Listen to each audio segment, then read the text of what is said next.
mas esse tema, como é um tema muito afeito à minha região por conta da Zona Franca de Manaus, mas também um tema que eu sempre procurei estudar, e aí como profissional, não na minha atuação política, eu tenho algumas opiniões sobre a PEC 45, que é a PEC que a Câmara dos Deputados tem priorizado. Para mim está muito claro que o presidente Rodrigo Maia fará um esforço para que a PEC 45, que é a PEC do deputado Baleia Rossi, tenha protagonismo nesse debate da reforma tributária. Essa PEC, na verdade, é a proposta do presidente Rodrigo Maia, que ele entregou ao deputado Baleia Rossi para ser o autor formal da proposta. E eu quero iniciar fazendo uma crítica à proposta que, sob a minha ótica, é uma crítica fundamental e que exige uma revisão do que nós queremos com uma reforma tributária. Vocês são testemunhas, muito mais do que eu, de que a complexidade é um grave problema do nosso sistema tributário. Mas, e aí não só vocês, mas todo o país é testemunha de que o maior problema do nosso sistema tributário, maior do que a complexidade, é a regressividade dele. O nosso sistema é absurdamente regressivo. As pessoas mais humildes comprometem mais da sua renda com pagamento de impostos do que as pessoas mais ricas. Isso é uma característica de um modelo tributário que faz a opção de sobretaxar o consumo e a folha de pagamento e subtaxar a renda e a propriedade. Portanto, se nós não enfrentarmos isso, nós vamos dar simplicidade, e eu tenho dúvidas se essa PEC garantirá a simplicidade que todos esperam. Nós vamos dar simplicidade para o sistema mais regressivo do mundo. Nós vamos dar simplicidade para o sistema que terá o maior imposto sobre consumo do mundo. E isso não me parece ser bom para os setores produtivos do país. Portanto, para que seja uma reforma tributária, nós temos que trazer para dentro do debate todos os tributos. Imposto é uma espécie do gênero tributo. Imposto sobre consumo é uma subespécie do gênero tributo. Portanto, nós não estamos discutindo uma reforma tributária. Nós estamos discutindo uma reforma dos impostos sobre consumo. E isso está muito claro, inclusive na justificativa da PEC 45 em várias passagens. Ampla reforma do modelo de tributação de bens e serviços. E vários itens da justificativa, ele vai dizer bens e serviços. Portanto, nós não estamos falando de uma reforma tributária. Nós estamos falando de uma reforma dos impostos ou da tributação, porque tem ali uma contribuição que entra no debate, apenas uma contribuição, que é o PIS/COFINS, e não do nosso sistema tributário como um todo. Quando nós discutimos a reforma da Previdência, nós não discutimos só o regime próprio de Previdência ou só o regime geral de Previdência. Nós discutimos o sistema previdenciário como um todo. Portanto, se nós queremos fazer uma reforma tributária, nós precisamos trazer para dentro do debate os impostos, os tributos sobre propriedade e sobre renda.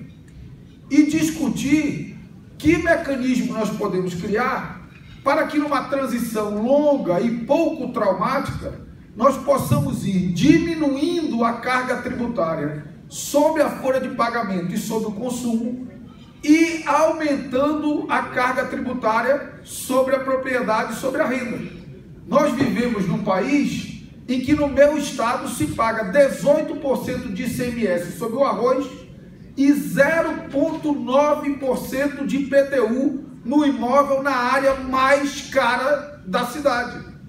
Então, nós precisamos refletir sobre o modelo como um todo.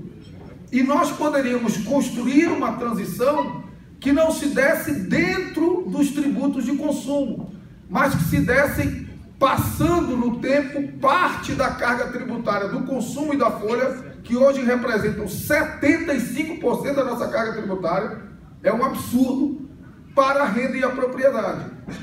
Não é um debate fácil, é verdade, mas enfrentar uma reforma não é um debate fácil. A reforma da Previdência não era um debate fácil e nós efetivamente a enfrentamos. Então, esse é o primeiro diagnóstico que eu queria fazer, da necessidade de nós trazermos os tributos sobre patrimônio e sobre renda e discutirmos a construção de uma transição. Todos os países capitalistas desenvolvidos do mundo têm impostos no modelo de IVA, que no caso é IBS. Todos têm, mas todos têm IVA reduzidíssima. Reduzidíssima. Tem IVA, é verdade, imposto único sobre o consumo, mas com alíquotas pequenas. Estados Unidos é um belo exemplo. Você tem lá a alíquota que vai de 7% a 10%, mas você tem a alíquota no imposto de renda que vai a 50%. Então, essa é uma primeira reflexão que eu queria fazer sobre o tema, que é a questão da regressividade. A segunda é a própria questão da complexidade. Vejam só, a proposta da PEC 45, ela propõe um sistema de transição dos vários impostos de consumo para o IBS de 10 anos.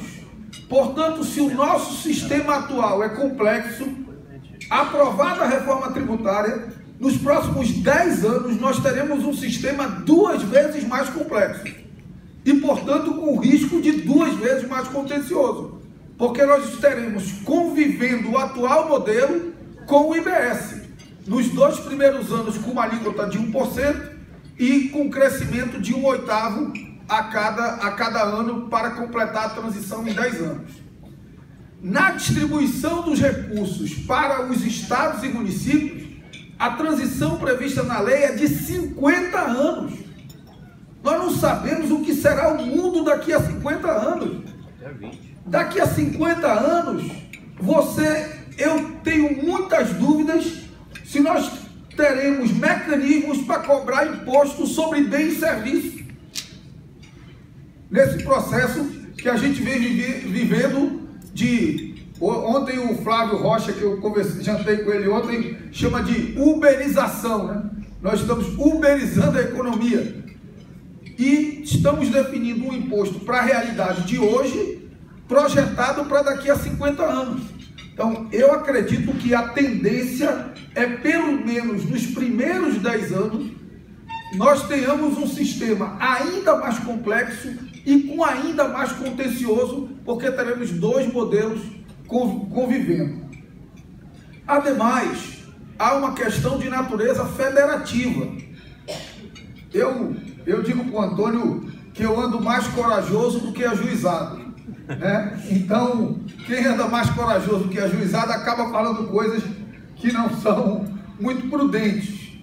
Mas se a guerra fiscal ela fez muito mal ao nosso país, ela teve uma qualidade: ela distribuiu minimamente a indústria no território nacional. Não fosse a guerra fiscal, nós teríamos uma hiperconcentração da atividade industrial no país. E isso não é bom para nenhum país, porque a atividade industrial é a atividade que agrega valor, é a atividade que tem maior massa salarial. Então, é um equívoco nós condenarmos por mero preconceito a guerra fiscal e ignorarmos que foi a guerra fiscal que distribuiu minimamente a indústria no território nacional. Então, partir da premissa de que um país de dimensões continentais, com desigualdades regionais tão profundas, pode prescindir de políticas de desenvolvimento regional fundada em incentivo fiscal, na minha opinião, é um equívoco fruto de absoluto preconceito. O mundo inteiro desenvolvido de países de dimensões continentais usou incentivo fiscal para diminuir desigualdades regionais. Os Estados Unidos diminuiu a desigualdade entre Norte e Sul com política de incentivo fiscal. O Lawrence Summers, que foi secretário do Tesouro, no governo Clinton, doutor em Harvard, acabou de publicar um estudo que diz o seguinte: políticas de incentivo para a geração de emprego na indústria, onde a taxa de ocupação é alta, tendem a responder muito mais rápido do que onde a taxa de desocupação é baixa. Ou seja, as respostas são mais rápidas quando você faz políticas de incentivo fundadas numa lógica de desenvolvimento regional. Eu não aceito a justificativa de que nós vamos trocar políticas de incentivo por políticas de transferência de renda, por dois motivos. Primeiro, porque as regiões mais humildes do país não querem bolsa, querem trabalho. E segundo, porque a política de transferência de renda, ela parte sempre da premissa da renda mínima. Portanto, você reduz também a capacidade de consumo nessa região. Porque quem tem uma bolsa tem uma renda mínima. Quem tem um trabalho, muitas vezes tem uma renda média. E isso é significativo não só para o Estado, como para o consumo naquela região. Então, eu entendo que essa lógica de proibir, de vetar políticas de incentivos fiscais, ela é absolutamente equivocada. As políticas de incentivo fiscal para fins de desenvolvimento regional e para fins de desenvolvimento setorial em setores estratégicos da nossa economia, elas são fundamentais. Então acho que o Marcelo hoje é o nosso representante, fala a linguagem da indústria, defende o estado do Amazonas como poucos defendem. De formas que a ele os nossos agradecimentos pelo seu estudo, pela sua maneira como tem se dedicado, principalmente na reforma tributária.